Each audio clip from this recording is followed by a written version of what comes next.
Hi, everybody. Hey. So Noelle and I are here today, kind of back for our season 3. We're really moving away from seasons in general, but what we want to do is really focus on messaging. So before we get into that, you'll see, hey, we finally hit 1,000 followers on Instagram. Yes. So, right? So cheers to Cheers. that. So, And I mean, okay, hold on. Let me drink first. super important. Super important. Might not sound like a lot to like the 5K, 10K people. But for us, it's been a slow crawl, okay? It really has. It really has. And we were really happy when we were stuck at 998 for like shit. like a week straight. I know. Well, we did finally hit it, and I think it is a big deal for us. Yeah, because the content that we talk about, people don't always want to hear. Yeah. And we don't always get great feedback. Yeah. So, well, and I think, those 1,000 followers are authentic followers, right? Like they're, I mean, sure, they're our friends and our family, but they're also people from across the country, across the globe. Oh yeah. Like I know like 10 people, those 1,000 people are right? like everyone I know. There was someone I was messaging with the other day from London, and he was Yeah. talking about, we were talking about like the homeless kind of epidemic and all of that. And so I think it's really just nice to know that we have such a supportive community and people that are, responsive to this information and just really wanting to hear it. And so thankful for the work that we do, you know, on top of our full-time jobs, right? So it feels good. So celebrating that and really just moving into a new way that our episodes look. So really trying to get away from how formal some of them can be. Some of that will still be tied in, of course, as we do interviews with professionals and experts in their field.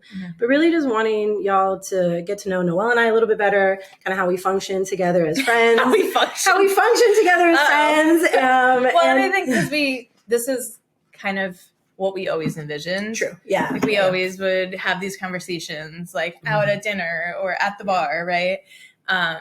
And so it was always our idea to kind of bring that together and put it out there. Yeah.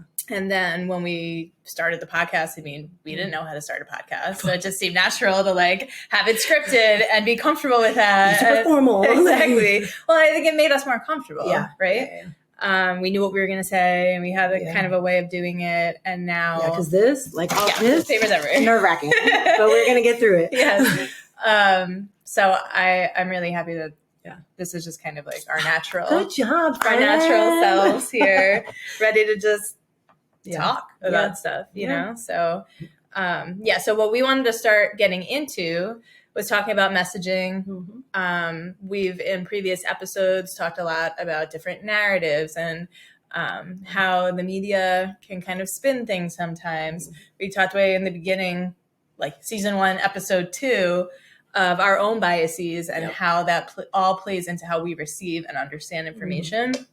And I think it's been so much more prevalent now when we think about the polarization in our country, just the role that media is playing and the distrust that I think a lot of people have for it. Actually, on one of the websites where we were doing our research, allsides.com, they stated that 72% of Americans believe traditional news sources report fake news, falsehoods, or content that's purposefully misleading. So we see like trust in the media declining, but yet we're consuming it so much more. Rate. Yeah.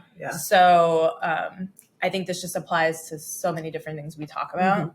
And I know that's the reason why we wanted to get into it. Yeah. Well, and in general, I think that a lot of people are media illiterate, unfortunately, not understanding the questions they should ask or really even what they should be thinking about. And a lot of people in general, I don't think about their thinking. You know? We're such like unconscious consumers of what we see around us, and so that's concerning, of course, right? When we're trying to differentiate between what's fact and what's fiction. And really just understanding the most important pieces of the information that we're being given. So and then we seek out information that's going to confirm what we already believe. Exactly. Right. So it's like good old confirmation bias. Exactly. So it's like when we were doing the research for this, like, we've talked about so much of this. It applies to so many things that we've already discussed, but yet it's so important right now, for us to kind of unpack all these different things. And try to educate, ourselves and then our listeners in terms of what we can look out for. I know, like, for me, it's the media in general, like Instagram, Facebook, social media, because I don't really, like, watch the news. I don't sit down and watch the news. My parents still, like, sit down and watch the news. sometimes probably a little too much with like COVID and retirement, when you think about like the amount of time maybe some people at different ages are spending in front of different types of media. But for me, like there's sometimes where I'm like, and we've talked about it, I'm like, I want to get off social media. If it wasn't for this podcast, like I'm done with Instagram. I'm done, whether it's because of COVID vaccines inundating me and making me afraid to go outside, or the election, or whatever it is. It's just, starts feeling like too much. Like the people that step away, I totally get it. Like they're like, for my mental health, I need to step away. Like sometimes I wish we could. And you know, I mean, there's definitely been like friendships that I've lost because I see what some people have posted who I've known for forever. And I'm like, well, I kind of knew you were like that. But like now I'm like, oh my God, like I literally can't talk to you. I mean, it sounds terrible because you don't want that to be the case, because everyone's entitled to believe what they want to believe. But some things I'm like, this is just an issue of like morality at this point. Well, so, you know, and I think we think about how does the media affect us, right? And so, you know, you're talking about mental health essentially, right? I mean, I had read something, you know, I don't know how factual it is, but I know from my own personal experience, I feel it to be true that if you wake up in the morning and the first thing you do is get on social media and you digest something that's negative information, it really sets you up. Are you Wait, hold on. Okay, I was talking to somebody. It was a training that I was in. It was that positive psychology training. I don't know if you're the one that actually told me though. So interesting. So I sent you this quote. So it was like this might not be what you're talking about, but it like applies. So during this study, participants were asked to watch either 3 minutes of negative news before 10 a.m. or 3 minutes of positive solutions-focused news. When you're exposed to just 3 minutes of negative news first thing in the morning, you have a 27% higher likelihood of reporting that you had a bad day 6 to 8 hours later. So we expected people would report being unhappier for the next few minutes after watching the negative news, but that the researchers in no way expected it to have such a long lasting effect 6 to 8 hours later. Well, I mean, on the flip side of that, right, again, from a mental health perspective, we talk about like gratitude journals and, you know, it's like kind of clearing your mental head space just for nothingness, right? So meditation and things like that. So if we're consuming such negativity in the very beginning of the day, I mean, it seems like it makes sense to me, you know? So there's that aspect, the mental health aspect. But then just the messages that we receive about ourselves, you know, I think about, we had done that activity where you kind of rated yourself in different categories. I forget exactly what it was, but like one of the things I think about when I think of messaging is what messages am I receiving about myself as a woman, as a Black woman, you know, just different things like that. And that all really kind of informs our beliefs about ourselves and about other people. You know, I mean, it's all bias and messaging and framing and kind of all of that. Whether it's images or words or whatever. I've definitely unfollowed plenty of people because I start feeling crappy about myself. Yeah, 1,000%. You know, and it's like because of one, how inundating it is, like how often your you know, the algorithms or whatever, right? They know what you're looking at. They know what to blow up your feed with. So just that. But then also like how things are framed, how things are being worded, you know, how one story or one situation can be reported 5 or 6 different ways. Very true. So I know that was one of the things that we wanted to get into today and kind of start talking about. So when we were doing research for this episode, the Page Center was one of the resources that I came across, and they kind of present it as like the difference between framing and then agenda setting. So, you know, like obviously news outlets, journalists, different sources have an agenda, right? We talk about right-wing media, left-wing media, center, you know, all this. And then depending on the source, they're choosing what they want to put out there, right? But then there's also, even within the agenda setting, how they're going to frame it. So one of the things that they mention, you know, on the website is framing. It's more about like the words, the symbols, the overall content, tone, and the tone, that they're using to frame it. So while agenda setting tells us what issues to think about, what topics to think about, it also like starts becoming suggestive as which topics are more and less important to talk about. The framing of it takes it like a step further, and is more about how those devices can kind of shape how we understand the topic itself. And how then that feeds into our biases, right? Because if we already like think a certain way about something, and then this language that we're receiving is framing it, or these images are framing it in a certain way, what's our reality? Yeah. Like what does our reality become? Which I think is important when we think about society around us. Yeah. Well, a note that I had taken, right, because there's so much to look at when evaluating how something is framed. It's important that we take a systematic approach to one's analysis, right? So yes, we're thinking about our thinking, but like what steps specifically are we taking in that thinking process, Yeah, like the analyzing of it. Because like you mentioned in the beginning, like we're all, probably most of us, I mean, even us, I'm not going to sit here and pretend like this doesn't apply to me, right? Like just unconsciously kind of consuming things. Oh, yeah. And are you really like paying attention to the wording and paying attention to how they're, stating something? Well, hell, or even checking your sources. I mean, I will quickly be like, okay, I love this Instagram page. I follow them. I feel like everything they say is true for whatever reason, Right. And I'm quick to repost something. And it's like, we need to always be checking our sources, So. Well, and you only know what you know based on what you see. Exactly. So if I'm choosing to only look at sources because it confirms my biases or confirms my belief, or if I'm on social media and they're purposefully with their algorithms only giving me certain things, or I only follow certain pages. I considered once, I was like, you know what I should do? I should make a different Instagram name and follow the opposite of everyone that I do.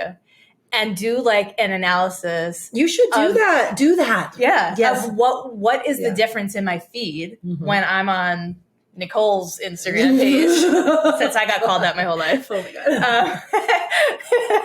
When I'm on the Republican Nicole's page.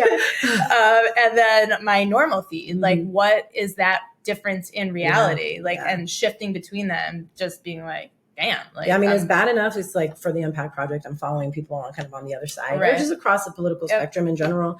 And I look at things and I'm like, and I start to wonder, am I just, brainwash isn't necessarily the right word, but like, am I consuming so much of one type of information or one type of news source that I'm just conditioned to this type of thinking? I mean, in general, I'm from California. Probably I'm a pretty liberal person in general, but then I see things, from kind of the right side, and I'm so taken aback. I mean, honestly, I almost feel like I'm gaslit sometimes, where I'm like, the language, it just doesn't, I can't even compute this in my mind, you know?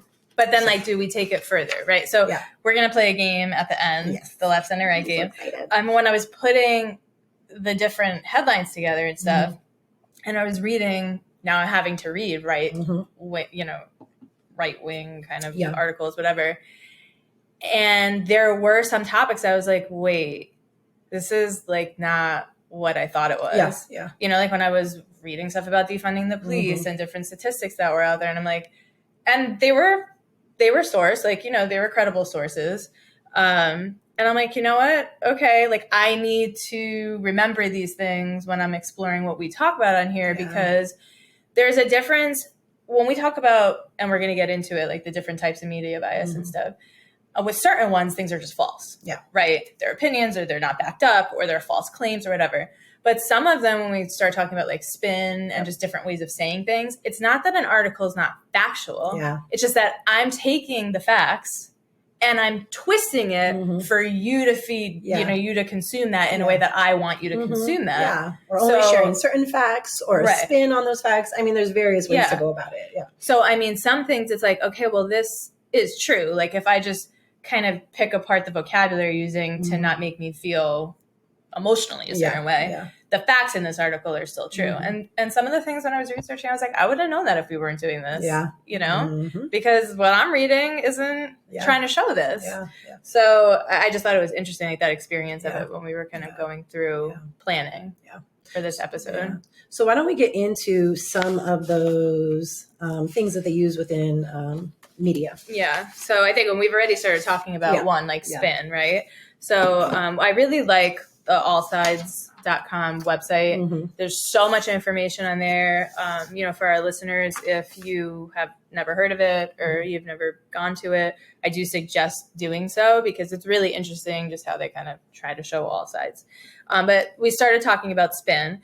I like that they give examples of spin words and phrases, and even Page Center did as well. So when we think about using death tax versus estate tax, and that was like a personal thing that we saw happen in the media. undocumented worker versus illegal alien, pro-choice versus pro-abortion, right? Like, to the people, obviously, right-wing, right? You're going to see pro-abortion. You're going to try to instill fear. We're going to try to have the target of the word something that you are you're against. killing babies. That's that's what you're doing. You're killing babies. Right. You don't care about human life. And rather than, it's like, no, it's a woman's right to choose. Our body shouldn't be policed. So it's a very different spin. And it's the same topic. It's the same thing. Just different language. Just different how you say it, right? So are we trying to also like imply bad behavior? So somebody refusing to say something or something surfacing, right? Like it was coming to light. We found it. And then just like dramatic, sensationalized words. Like you just take the word said. How many different ways you could say it? Mocked, raged, lashed out, scoffed. You know, those kinds of ways. Really, all we're trying to do is say somebody said something. But what kind of spin? They boasted about it. They gloated about it. How differently can you say it in just really the situations that someone said something? Right. So, so I thought that one was really interesting. And the other thing is when we talk about all these different types of media bias, there were like 11 of them. Right. Like we went through and we're like, which are the big ones? So these are the ones like for us that we feel like we come into contact with the most. The other one for me, like unsubstantiated claims, like people that just say something, this statement just like appears to be a fact. It's just a lot of times someone can just confidently say something. It happens at work all the time. Like we'll be in a meeting and someone will say something and I'm like, that sounds true. But really it's just because of the tone the person used. Like I'm like, I need to go Google that because the way you said it, I believe you. Well, I don't know what the saying is, but like it doesn't matter what you actually know. As long as you walk into a room confidently, people will believe you. And it's true. That's very true. How many times I've had people say that to me? Like bosses that I have, where they're like, oh, just go in there and act confident. I'm like, that's so messed up. But like, acting confident isn't like actually confident. And that doesn't mean that we're telling the truth. But I can say something that's completely not true. You know, like, Miranda, your toilet's clogged. Is it really? Like, no, seriously. I was like, really? I just used the bathroom. I just came out of the bathroom. Like, oh, it's clogged? Like, it wasn't, wait, I'm so confused. You just like believe it to be true. Like the most benign, stupid thing. Because I'm just like seriously saying it, you know? Exactly. And also, why would you? I trust in you, right? So this is a media source. I trust in you. So why would you lie to me as well? So there's also that. Yeah. Well, and I mean, and if you're not going to go a step further and check every single thing, right? If they don't state their sources, if an article is just saying something and there's not like a source, you've got to then go and try to find this and see if it is substantiated and it is true.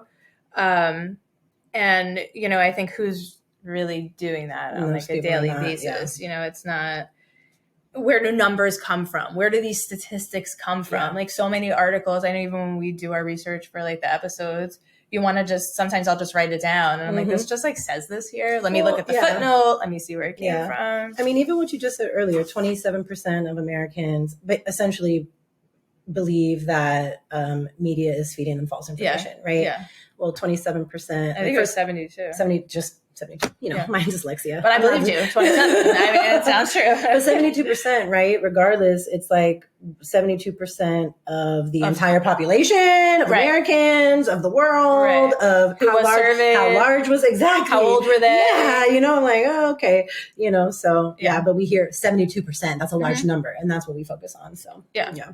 And the other thing, right, is a little bit of confirmation bias because, like, I read that and I'm like, I don't trust the media. This you could have said 198%, and I'm like, no one trusts anyone. Did you know? And then you're spewing this information, right? Like, did you know 72%? Like, to be fair, I actually didn't look up that. So it was on this website that I found is credible, right? They have a lot of sources. They do a lot of analyses, but it was at the beginning of this bias packet, like that when we were going through.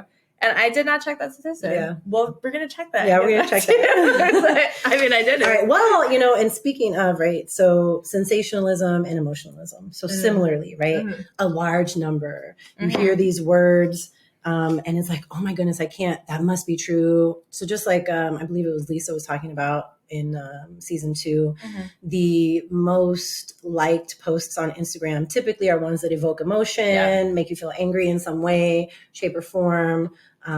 Just pull at the heartstrings. So something that they say here about sensationalism and emotionalism is that in recent years, some media outlets have been criticized for overusing the term breaking or breaking news, which historically was reserved for stories of deep impact or wide scale importance, right?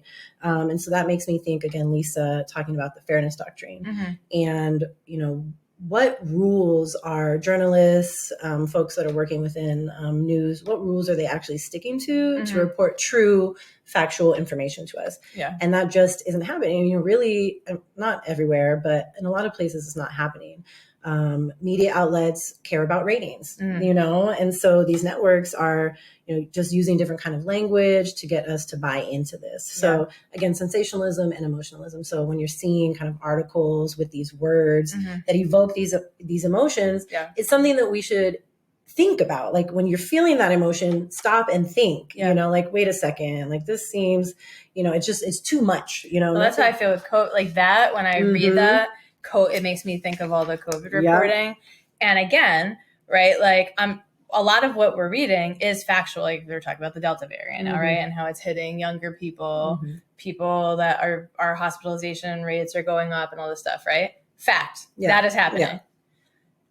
Emotionalism, every day, 3 to 4 articles about the person on their deathbed saying, I should have gotten vaccinated. And not a political thing about who's getting vaccinated, who's not. Like, that's a whole other topic of conversation, many other episodes we could do.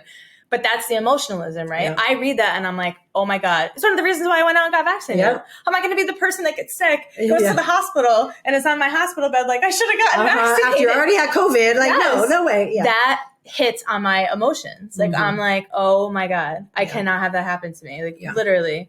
And it works. Yeah, it did. And so many things with COVID, like, they're using fear, right? We think about the emotion of fear. We've talked in previous episodes about how powerful fear is, instilling fear in people. And again, not that it's not rightly so, like COVID is a epidemic, right? But when you still just look at the power of it and how there's some people on my feed that I'm just like friends with, right? Or family members, and they're people that I just find interesting what they post. And then on their feeds, I'm seeing all the conspiracy theories about COVID and the conspiracies about the vaccine. So in literally the 5 minutes, I'm on my deathbed wishing I got vaccinated and I'm dying. I'm on a ventilator and I'm 23. I'm going to get a microchip. Yeah. Like literally just in like 5 minutes. And I don't know what to feel. Yeah. Like by the end of that, I'm like overwhelmed. Just emotionally in general. Then I'm like, I need to get off social media. This is just like terrifying. Yeah. Well, and I think speaking of kind of emotionalism, it also reminds, because you say fear, but also tying into kind of immorality, I'd say, right? So like religion, we're talking, you had said pro-choice versus pro-abortion, right? And so it's a moral issue now, right? Like you're not righteous. This is just wrong in the eyes of God. God is right. So that type of thing as well. I think when people are rooted to certain values that go, and then something goes against that, they taint it. Like it's like makes you like a crappy person. Yeah. Oh, worse than crappy. Yeah. You're going to hell. Yeah. Hell. Worse than crappy. I know, crappy. You're going to hell. You're going to burn for all of eternity. Okay. But to each their own. Basically, you're going to hell. Like, I mean. Oh my God. And so the other one that we kind of talked about was opinion statements presented as facts, right? And this is another big one, similar to what you just said. Walk in there and just act confident. Yeah. So what is your opinion? It's kind of stated as fact. People don't question that because you may be some type of an authority figure, a news outlet. And so really a subjective statement is one that's based on personal opinions, assumptions, beliefs, tastes, preference, or interpretations.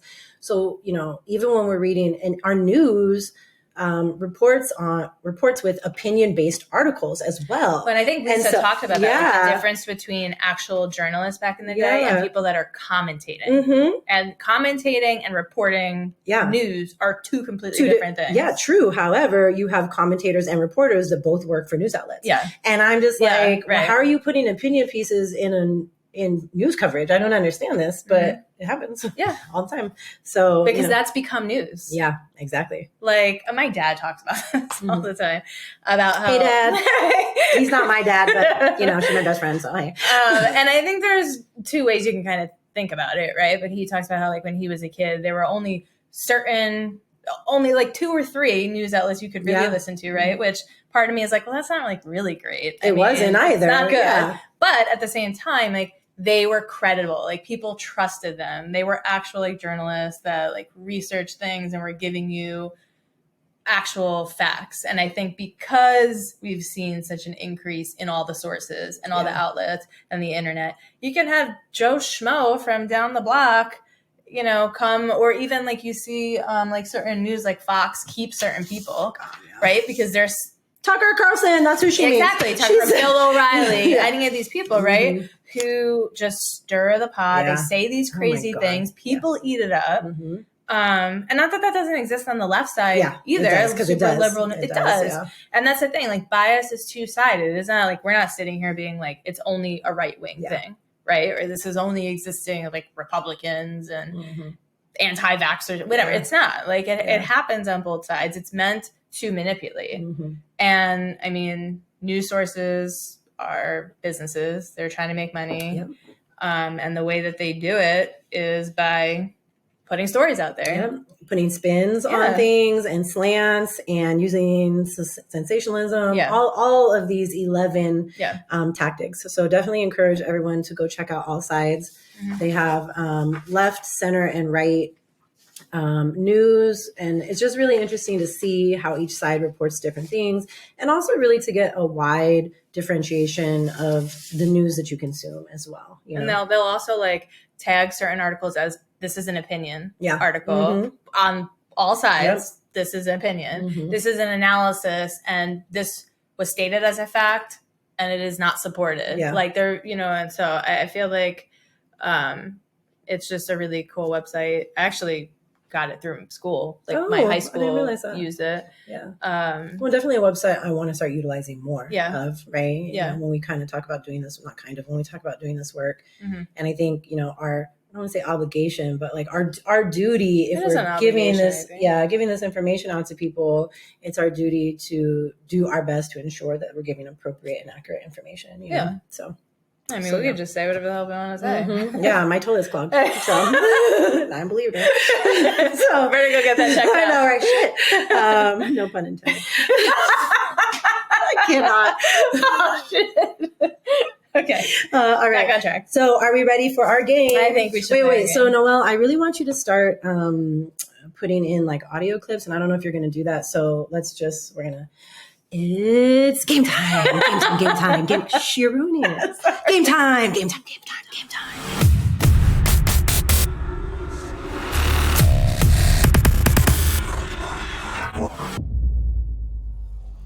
Well, what we're doing today is playing a drinking game because we're alcoholics. No, but actually left, center, right. Taken from left, center, right. Yeah. One of Noelle's great ideas. So you want to explain the game? Love that game. Yeah. So we're just, using the term left, center, right, which if no one's played that before, you should check it out. Never played it in my life. But we went through allsides.com. We collected different headlines from left articles, right articles, center articles. And what we're going to do is just read it. Okay. We can go kind of back and forth. Mm-hmm. And you are going to guess if it was an article from the left, an article from the right, or an article from the center. All right. So just based on the headline. Okay. So y'all are going to play along at home or in your car or work if you're not working and you're listening to us instead, wherever you're at. Mm-hmm. Okay. All right. Are you ready? Do you want me to go first? I'm ready. Okay. Yeah. For the record, you said that your husband got all of these wrong, right? Because then I'm not going to feel bad if I get... I'm going to fill this because you're so much. Yeah, you're going to need to definitely fill it all the way up because I'm going to have to drink so much. You know. Okay. So bubbly. The old college She's trick. they couldn't even see it. It was blocked. Oh, so Noelle was an alcoholic in college. No, stop it. Do you all know that Noelle is a doctor? I'm going to call her Dr. Dayla because she feels so uncomfortable. But then gets pissed when people don't call her doctor. No, I don't get... white men. Yeah, I don't get pissed if you don't call me it. Yeah. If I don't hear you call anybody else it. Fair. But if you don't call me it, and then I walk down the hall and I hear you say it to your buddy. Yeah. Yeah. Yeah, as you should. Okay, so go ahead. We talked about that. Mm-hmm. We did. Yeah. Okay, ready? Mm-hmm. Quote, I'm just pissed at this point. Texas Democrats upset Biden hasn't met with them on voting rights. Say again. I'm just pissed at this point. Texas Democrats upset that Biden hasn't met with them on voting rights. Texas Democrats. So the Democrats are upset. Right wing. Fuck. Nope. Dang it. That was USA Today. That's left? Mm-hmm. Huh. Yep. Okay. Well, yeah. And so, interesting, right? Because, just even reading it, I'm like, that sounds like something the right would say. Yeah. Huh. Mm-hmm. But, I think it's trying to call attention to the fact that maybe Biden isn't... It's still saying that Texas Democrats are upset. So Democrats are still upset about this issue on voting rights. Yeah. Right? Which is everything that's happening. That's very... but yeah, the Biden not going, but that's a fact. That's happened. So, okay. All right. Biden admin walks back ties to group pushing critical race theory in schools. Say it one more time. Biden admin walks back ties to group pushing critical race theory in schools. Walks back ties. Oh, you didn't drink, by the way, on the last one. I got it wrong. Do I have to drink the whole thing? No, just Biden admin walks back ties. Center? Fox News from the right. Okay. I'm gonna shuffle these up a little bit. Oh my gosh. It's not gonna Okay, ready? make a difference. Make a difference. But okay. I don't know, maybe we have a strategy. Okay. Virginia transgender student wins as Supreme Court rebuffs bathroom appeal.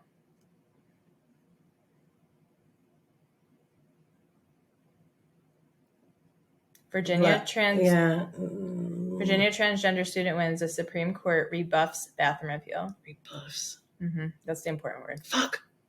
What does rebuffs mean? Shit. I'm like buffering. Miranda, you're smart. Left. Buffering. No, fuck. Buff. I'm like buffering. Like buffering. Like something. Yeah, buffering. I thought you said buffery. Oh like, no. What is buffering? Like a referee? This is buffering. Okay. No, we're drink. It was Fox News. Fuck! Yeah, rebuffs is like a negative connotation. Oh, see, I was like, dang it, that's the word I need to know, and I don't know it.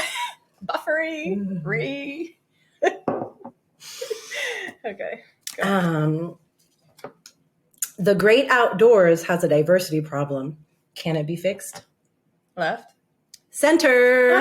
The center ones are challenging. Yeah. And I'm also like, oh, I see why people are moderate. Mm-hmm. Because, it's like, well, so Noelle's husband is a moderate. Yeah, you'd say he's a moderate? I feel like he's a moderate.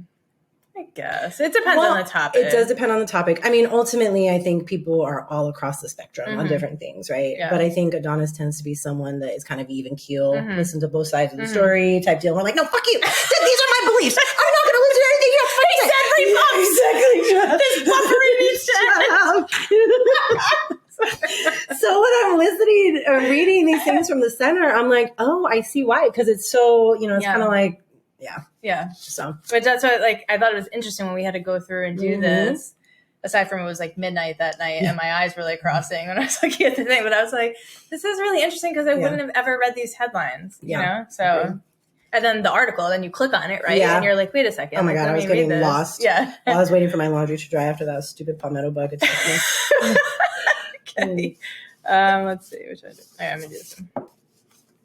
Supreme Court won't revive school's transgender bathroom ban. Supreme Court won't revive trans school bathroom Schools ban. transgender bathroom ban. Right. Center. Oh, Associated Press. Okay. So won't revive, right? So I just felt like that like language of like won't bring back to life the ban, because the ban is like bad. Yeah. Well, that's what I thought, right? In my opinion, the ban is bad. That's not an opinion, right? That's fact. But it is fact.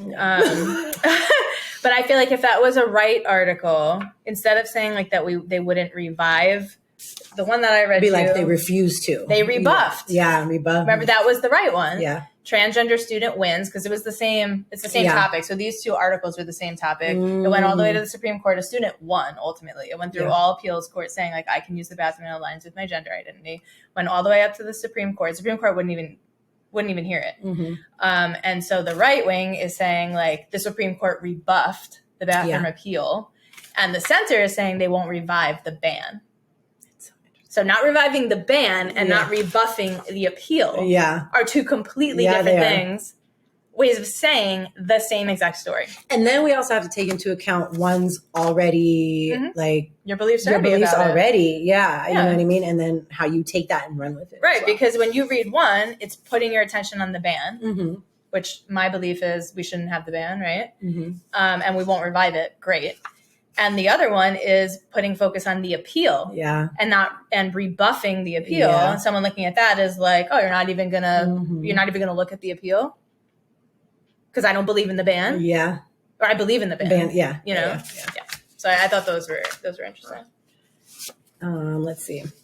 I'm gonna drink anyways. Okay. I'm gonna drink that they wouldn't revive the ban. Over 5,000 signed pledge to continue teaching critical race theory, even if outlawed. Left. Fuck, no? Right. Oh my God! Wait, say it again. I must have missed something. So here, over 5,000 signed pledge to continue. So people are signing a pledge to continue teaching this critical race theory, even if it's outlawed. So they're going against the law. Okay, right. Yeah. But I might have like, good. Exactly. Right. Yeah. I'm reading these things and I'm like, I'm so confused. What are they calling attention to? Yeah. So over 5,000 signed pledge. Even if it's outlawed. You're like those outlaws teaching critical race theory. Even if it's outlawed. Yep. Okay. Yeah. I was immediately like, left. Yeah, good. Screw you guys. Yeah, right. Like you're taking.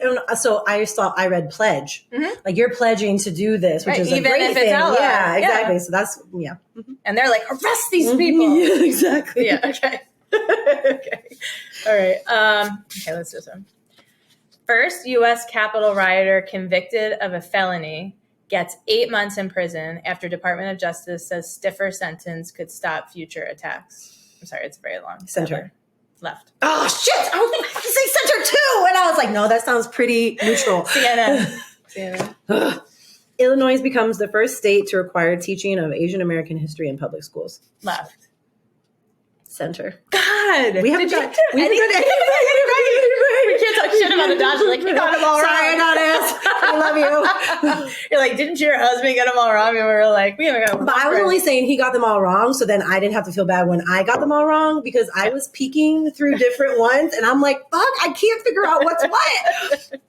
Which is like, well, and then, to look through these articles and think that, I'm like, wow, so I'm ingesting all this information. If I can't tell what's what, then really, how is this information affecting me when I'm reading it on social media or the news outlets or whatever? So, yeah. All right, good. 2 more left each. Federal prosecutors are branding nonviolent January 6th defendants as, quote, terrorists to pursue harsher sentences. Say that again. I believe in you that you could do this one. Say it again. Federal prosecutors are branding nonviolent January 6th defendants as, quote, terrorists to pursue harsher sentences. They're branding them as terrorists. Right. Yes! Okay, I was like, that has to be right. And I'm like, you are a fucking terrorist even if you're nonviolent. Fuck you, okay? Okay. Also, it was violent what you did. I mean, Why are we calling them nonviolent? What they did. Okay. Yeah. Okay, so do you have the drink because I got it right? Yes, great. Yeah, but also here, because I'm going to get this wrong. Oh, maybe I'll get it right, then you'll have to drink, and then you'll get it. Okay. Stay with us. All right. Okay. Good. The moral panic over critical race theory is coming for a North Carolina Teacher of the Year. Oh, left. Good job! We got Oh, shit. Why did I come up with that rule? Okay. Tell me when you're ready. Mm-hmm. Okay. I hope I'm saying this word right. Biden decries, I think. I think so. Decrees. I can't Well, read. there's a decree. There are decrees. It's not decree like spelled like that. DECRIES. Oh, decries. Decries. Biden decries. The buffering. Shut up. We're so smart, I swear. We're smart. Listen, you can't know every word. No, you can't. Biden decries Trump's, quote, big lie, but offers no new path on voting rights. I'm going to go, fuck, it's center or right is what I'm thinking. Oh, it's center. I tricked her. Mm-hmm. I'm going to go with center or. I just want you to be successful. Women are having fewer babies because they have more choices. Right. Center. Give me a nod. Wait, say it again. I'm not choosing. Women are having fewer babies because they have more choices. Fewer babies, people think is bad on the right. Mm-hmm. Now what else? That they have more choices. Mm-hmm. Center? Oh, you're sniffling. Left. You kept saying center or right. I'm like, bitch, neither. Choices. I think it's that's the left is the choices. Yeah. So, yeah. And we don't, Mm-hmm. Yeah. So cheers. Okay. Right. Well, I will say that takes us to the end of our episode. It does. Yeah. It does. Well, thanks for joining us today. Yeah. We're going to continue to do episodes like this together as opposed to you being here and I'm in my apartment, and we just figured it's more fun this way. It really is. Drinking is important. So thanks for joining us today. We will be back next week where we're going to start discussing like how to now take this information of different media bias that we see, and how can we become more media literate? Yeah. What are some just simple takeaway strategies of a few different things that you could start doing in your life to maybe start being able to read into this a little bit more? For sure. Yeah. And just becoming really more cognizant, right? Mm-hmm. It's a muscle that you have to train just like anything else. And when you're trying to do that, it takes time. You have to be aware of it. Yeah. You're not that great at it at first, but it takes time, and when I say time, a couple weeks, couple months, it's a practice that you don't stop practicing. So we really encourage everybody to do that, to follow along. Let us know what you've liked, what you'd like to see more of on Instagram. We're at _Unpacked Project on Instagram. So check us out there. And just keep doing this work. That's all that really matters. All right. Bye, everyone. Thank you. Show the Unpack Project some love and be sure to like, subscribe, and review our podcast. You can also check us out on Instagram at _Unpack Project. And if you enjoyed today's episode, visit our website at theunpackedproject.com, where you can make a donation that supports the research, production, and operating costs of this work. Shout out to all of our listeners who unpacked with us today. See you next week. Peace.